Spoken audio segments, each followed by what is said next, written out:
बिस्मिल्लाहिर्रहमानिर्रहीम। अस्सलाम वालेकुम। कामरान मलिक आपकी खिदमत में हाजिर है जी।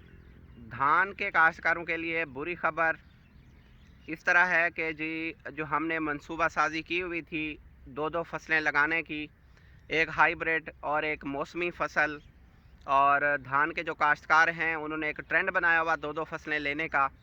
तो ये जो है वो एक अब ख्वाब ही रहेगा, क्योंकि इसका अब हकीकत से कोई ताल्लुक़ नहीं रहा। उसकी वजह जो है वो पंजाब हुकूमत की धान की काश्त के हवाले से पाबंदी लगाई गई है। पंजाब एग्रीकल्चर पेस्ट्स ऑर्डिनेंस 1959 के मुताबिक ये कार्रवाई जो है वो अमल में लाई जाएगी। 20 मई से पहले अगर आप धान की पनीरी लगाते हैं या फसल लगाते हैं या पनीरी लगा के उसका कारोबार करते हैं तो फिर आपके ऊपर जो है वो कानूनी कार्रवाई होगी। ना सिर्फ आपको जुर्माना होगा बल्कि आपको सज़ा भी होगी। काश्तकार भाइयों, इस दफ़ा जो है वो धान की सिर्फ एक ही फसल लगाई जा सकती है और वो गंदम के बाद जाके आप जो है वो लगा सकते हैं। हाइब्रिड का मंसूबा इस दफ़ा जो है वो प्रोग्राम बढ़ गया। उसकी वजह यह है कि पिछली दफ़ा जो है वो आपको पता है कि सर्दियों में इस दफ़ा बारिशें बिल्कुल नहीं हुई। पिछली दफ़ा भी पानी की किल्लत की वजह से काफ़ी सारा नुकसान हुआ है। मौसम सख्त हो गया था, पानी पूरा नहीं कर सके काश्तकार। हाइब्रिड सीड जो है वो चावल का हाइब्रिड सीड के हवाले से टारगेट ग्रुप, इसके अलावा सन क्रॉप, ये जितने भी कंपनियां धान का हाइब्रिड सीड बेचती हैं इनके लिए ये एक बहुत ही ज़्यादा बुरी खबर है, क्योंकि पिछले दफ़ा इन्होंने जो लूट मार मचाई थी और हाइब्रिड जो है वो नाकाम रहा, पोलिनेशन नहीं हुई, दाना नहीं बना। बहुत से काश्तकार जो है वो इसके हवाले से बात कर रहे थे पिछले साल।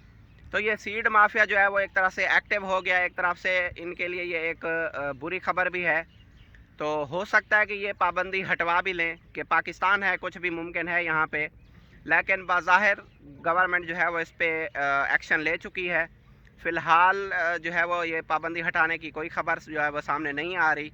सीड माफिया है, ये कोशिश ज़रूर करेगा कि किसी तरह जो है वो इस पाबंदी को हटवाया जाए और धान की काश्त के हवाले से जो है वो इजाज़तनामा मिल जाए, लेकिन ये मुमकिन नहीं नज़र आ रहा।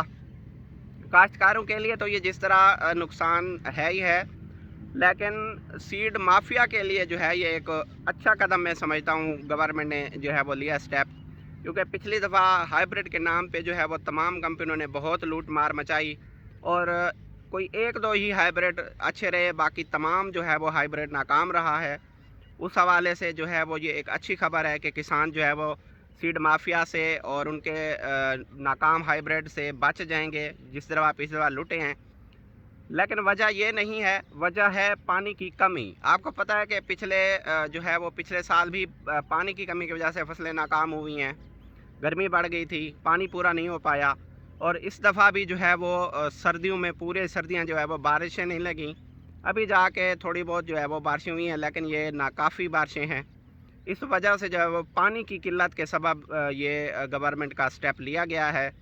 और अब धान की जो है वो दो फसलों के जो ख्वाब हैं वो अब ख्वाब ही रहेंगे, ये पूरे नहीं होंगे। और आप जो है वो अपनी फसल की जो मंसूबा साजी है उसको मुकम्मल तौर पर तब्दील करें। गंदम के बाद आपकी एक ही फसल जो है वो धान की लगाई जा सकेगी। और अगर दो की तरफ जाएंगे तो टाइम शॉर्ट पड़ेगा। कोई काश्तकार सोच रहे होंगे कि जी हम 1509 और हाइब्रिड की तरफ चले जाएंगे, तो फिर आपकी गंदम की फसल जो है वो लेट हो सकती है। तो ये तमाम जो प्लान हैं अब आपने जो है वो 20 मई को सामने रखते हुए करना है।